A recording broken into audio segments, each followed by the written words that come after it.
There is something missing from your front door right now, and because it is missing, wealth has been walking past your home for years without stopping. My name is Rabbi Eliyahu, and tonight I'm going to tell you about the one object that Jewish families have placed near their front door for over 3,000 years. Not as decoration, not as tradition, as a deliberate act of wealth protection, an act so powerful that the Talmud says it guards the home even while the family sleeps. And by the end of this video, you will know exactly what this object is, why it works, and the precise practice that Jewish families use with it every single day that most people have never heard of. I want to start with a story that I have never forgotten. Many years ago, I was invited to the home of one of the wealthiest Jewish families in the community where I was teaching. The father had built a business from nothing. His grandfather had come to America with less than $20 in his pocket. By the time I sat at their table 3 generations later, the family was prosperous beyond anything the grandfather could have imagined. I remember looking around that home and trying to understand what it was that these people had done differently from everyone else. And then I saw it, right there at the front door. Simple, small, almost invisible if you did not know what you were looking at. I turned to the father and I asked him about it. And he looked at me with a kind of quiet certainty and said, "Rabbi, that has been on every door of every home in our family for as long as anyone can remember. My grandfather brought nothing from Europe except the clothes on his back and that. He said his father told him, as long as this is on your door, you are never truly without protection. That object is called a mezuzah. And most people who have heard of it have no idea what it actually does. They think it is a decoration, a cultural symbol, something Jews put on their doors the way other people put up house numbers. They are wrong. And the families who know what it really is and what it really does have been quietly protected by that knowledge for 3,000 years. Let me tell you what the mezuzah really is, because this is not a religious lecture. This is a practical teaching about something that Jewish families have known for millennia and that the rest of the world has only begun to understand. A mezuzah is a small scroll of parchment handwritten by a trained scribe. On it are written 2 specific passages from the Torah. The first is from Deuteronomy chapter 6, verse 4 through 9.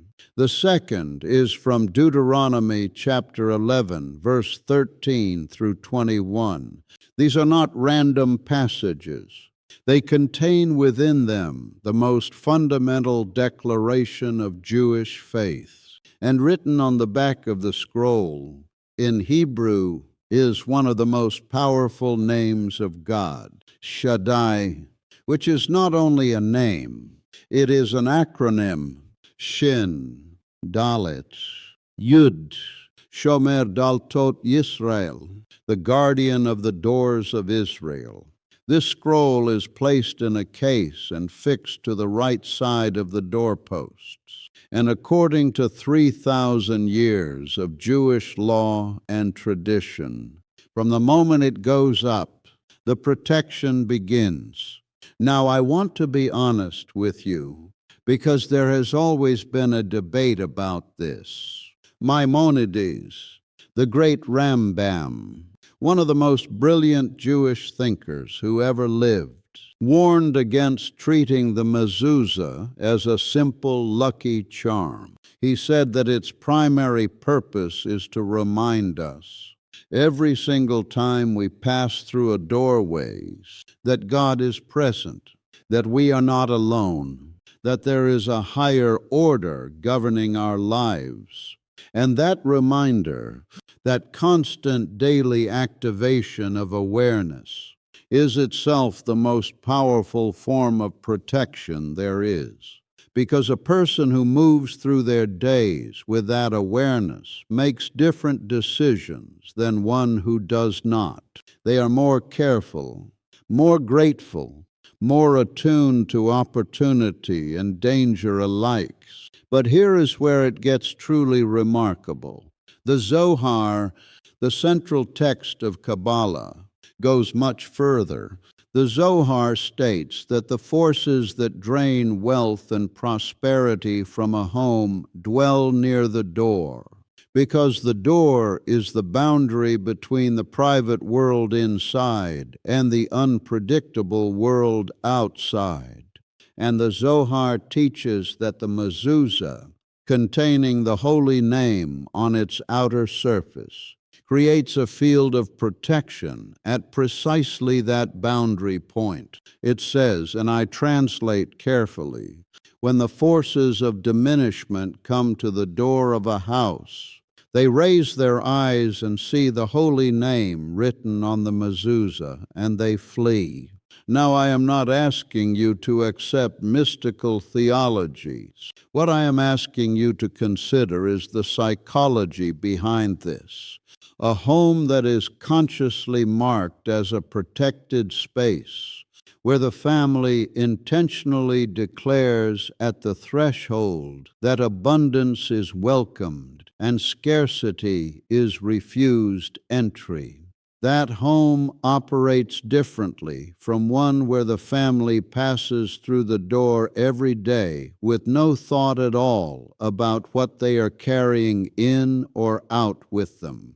The Talmud in Tractate Menachot, which is where the laws of mezuzah are formally recorded in Jewish law, says something about the mezuzah that stopped me the first time I read it.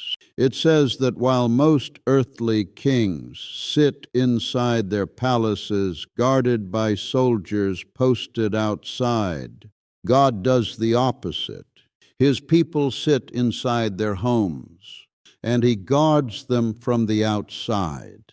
The mezuzah is that outside guard. It is stationed precisely where the world and the home meet, and its job is to ensure that what belongs inside stays inside, and what does not belong does not enter. Deuteronomy chapter 11, verse 21 records the direct promise connected to this practice.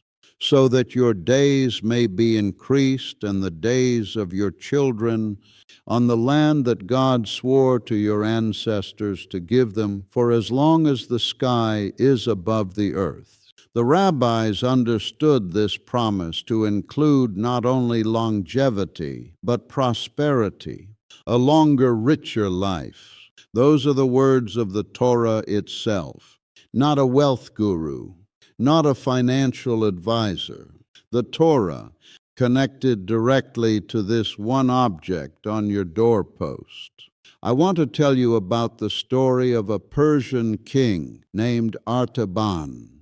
This story is recorded in the Talmud and also in detail on Aish.com. Arteban was fabulously wealthy, and he wanted to impress the great Rabbi Yehuda. So he sent him a magnificent pearl as a gift, a perfect gem, worth a fortune. Rabbi Yehuda received the pearl, considered it, and then sent back a gift of his own, a mezuzah, with a note that said, "Your gift to me must be guarded. It requires protection from those who might steal it or cause you harm to possess it. But my gift to you guards itself and guards everything around it, The pearl is beautiful, but the mezuzah is powerful. That story has been told in Jewish communities for generations because it captures something true about the difference between material wealth and the protection of material wealth. You can have all the money in the world, but if the door of your home is spiritually unguarded, it will drain away. Now let me tell you something about the mezuzah that almost nobody teaches publicly. And this is what I want you to really hear. The mezuzah is not passive. Jewish families do not simply put it up and forget about it. There is a daily practice that activates its protection in a way that most people have never been taught. Every single time you pass through a doorway where a mezuzah is affixed, you place your hand on it, you touch it, and you are aware of what you are touching. You are touching the name of God. You are touching a declaration that this threshold is guarded, that abundance is welcome here, that diminishment has no authority over this household. Rabbi Isaac Luria, the Holy Ari, the greatest Kabbalist of the 16th century, whose teachings transformed all of Jewish mysticism, wrote extensively about this daily practice. He said that the act of consciously touching the mezuzah as you enter your home programs your mind and your spirit for what you're about to do inside. It shifts your state from the scattered, anxious, reactive state of the outside world to the protected, intentional, purposeful state of the home. And that shift, practiced every single day without exception, changes how you think about money, how you make decisions, how you treat what you have. The Lubavitcher Rebbe, Rabbi Menachem Mendel Schneerson, one of the most influential Jewish leaders of the 20th century, taught something about the mezuzah that I have returned to dozens of times. He said that unlike most commandments, which require us to actively perform them to receive their benefit, the mezuzah is unique because it protects continuously, even while you sleep, even while you are away, even when you are not thinking about it at all, because it stands at the door in your place. It is your representative at the threshold. And as long as it is there, as long as it is kosher, as long as it has not been damaged, it is working on your behalf every moment of every day. The Aish website records a remarkable account. A woman had been suffering from a numbness in her hand for years. She visited many doctors. Nothing helped. A rabbi suggested she have her mezuzah checked. She did. The scribe discovered that one letter on the scroll had faded, rendering the mezuzah pasul, invalid. The letter was in the word yad, the Hebrew word for hand. The mezuzah was replaced with a kosher one. The numbness resolved. Now, I am not a doctor. I am not telling you that a mezuzah cures illness.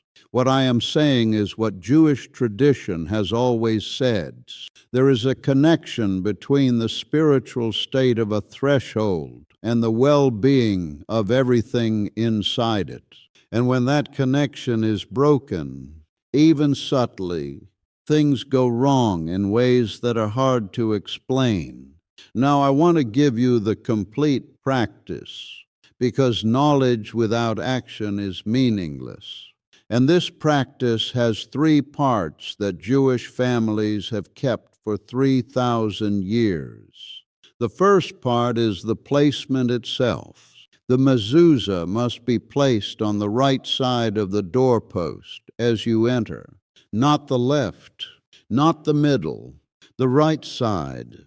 This comes from the Talmud, which learns it from the word biata, meaning as you enter, at approximately shoulder height, at a slight angle, the top of the mezuzah tilting toward the interior of the home. This angle is not arbitrary. It represents the meeting of two traditions. One said it should be horizontal, one said vertical. The compromise is the diagonal. It is a physical reminder that wisdom lives in the tension between different perspectives, and that entering your home should always remind you of that truth. The second part is the blessing. When you first affix a mezuzah, you recite a specific blessing. Barutati Baruch Ata Adonai Eloheinu Melech Haolam Asher Kidshanu Bemitzvotav Vetzivanu Likboa Mezuzah. Blessed are you, Lord our God, sovereign of the universe, who has sanctified us with his commandments and commanded us to affix a mezuzah. This blessing is not ceremonial filler. It is an activation. It is the moment you deliberately and publicly declare that this threshold is now consecrated, that the protection is now engaged. Without the blessing, the mezuzah is just a piece of parchment in a box. With the blessing, it becomes a living declaration. The third part is the daily practice. Every time you pass through your front door, every time you place your fingers on the mezuzah, you are aware of it. You do not rush past it. You do not ignore it. For 3 seconds, you remember what it is and what it means, that you are entering or leaving a protected space, that abundance lives here, that the threshold of your home is guarded. This is what Jewish families have done for 30 centuries. And Aish.com describes it this way. Having a mezuzah on each room means that as we move from one domain to another, we renew our consciousness of God's presence. That renewal, that daily 3-second renewal every single time you cross the threshold, is one of the most underestimated wealth practices in all of human history. And there is something else that observant Jewish families do that almost nobody outside the community knows about. They have their mezuzah checked by a trained scribe at least twice every 7 years, because a mezuzah can become invalid. A letter can fade, parchment can crack, moisture can penetrate, and a mezuzah that is pasul, invalid, no longer performs its function. The Chabad website records that in the 1970s, after a series of tragic events in a community in Israel, the representatives of Chabad began a systematic campaign of checking mezuzahs in affected homes. In case after case, the mezuzahs were found to be invalid. This is not superstition. This is a community that had lived by this practice for centuries and understood from long experience that an unchecked mezuzah is like a security system with a dead battery. The light is still on, but nothing is actually being protected, because here is what it actually does. It trains you to be conscious at the threshold, and consciousness at the threshold is everything. The most dangerous financial decisions happen unconsciously, at the door between what we intend to do and what we actually do, between the world outside and the choices we make inside. The mezuzah stations your awareness at precisely that point, every single day, multiple times a day, without effort, without discipline, just by touching something that reminds you of everything that matters. Think about how many times you walk in and out of your home each day. Each time is an opportunity to reset, to remember, to re-enter your own life with intention rather than on autopilot. Most people cross their own threshold dozens of times a week in a complete fog, thinking about their problems, scrolling their phones, carrying the noise and anxiety of the outside world directly into the space that is supposed to protect them.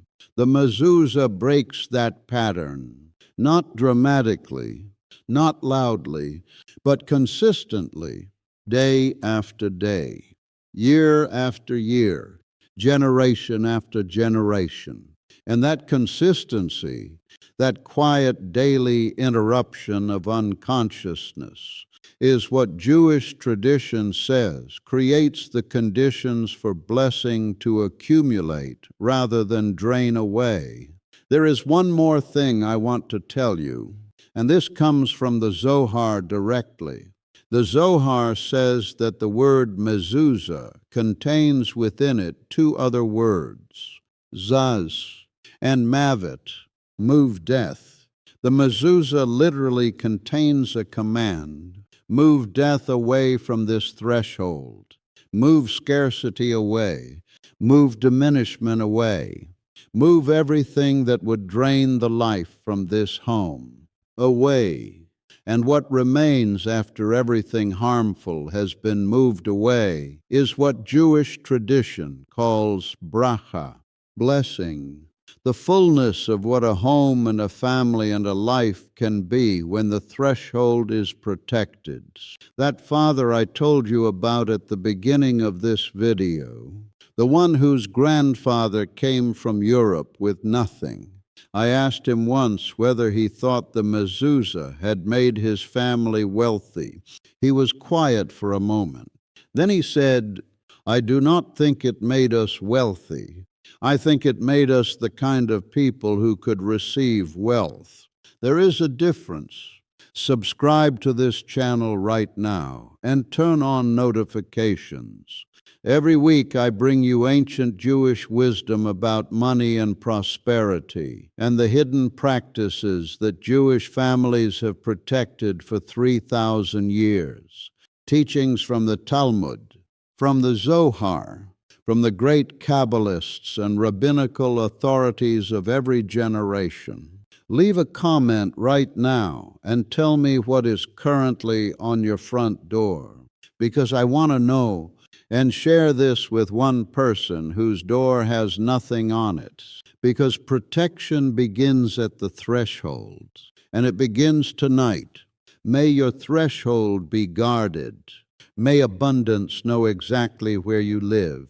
May everything that was walking past your door finally stop and enter shalom,